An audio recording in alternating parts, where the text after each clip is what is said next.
ಕನ್ನಡ ಸಾಹಿತ್ಯ ಸಮ್ಮೇಳನದಲ್ಲಿ 86 ವರ್ಷಗಳಿಂದ ಅಘೋಷಿತವಾಗಿ ಮಾಂಸಾಹಾರ ನಿಷೇಧದ ವಿರುದ್ಧ ಮಂಡ್ಯದ ಜನತೆ ಆಹಾರ ಕ್ರಾಂತಿಗೆ ಆಹ್ವಾನ ನೀಡಿದ್ದಾರೆ. ಅಂದು ವಿಚಾರ ಕ್ರಾಂತಿ, ಇಂದು ಆಹಾರ ಕ್ರಾಂತಿ ಎಂಬ ಸ್ಲೋಗನ್ ಸಾಮಾಜಿಕ ಜಾಲತಾಣಗಳಲ್ಲಿ ಸದ್ದು ಮಾಡುತ್ತಿದೆ.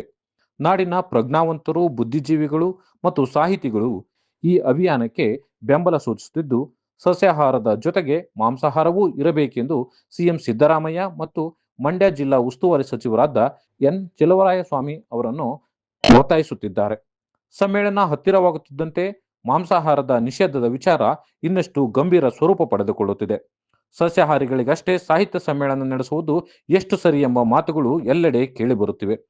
ಈ ಹಿನ್ನೆಲೆಯಲ್ಲಿ ಇಂದು ಮಂಡ್ಯದ ಜಿಲ್ಲಾಧಿಕಾರಿ ಕಚೇರಿ ಎದುರೇ ಮಂಡ್ಯದ ಜನತೆ ಆಹಾರ ಕ್ರಾಂತಿಗೆ ಕರೆ ನೀಡಿ ಮಾಂಸಾಹಾರ ಅಥವಾ ಬಾಡೂಟ ಸೇವಿಸುವುದರ ಮೂಲಕ ವಿನೂತನವಾಗಿ ಪ್ರತಿಭಟನೆ ನಡೆಸಿದ್ದಾರೆ.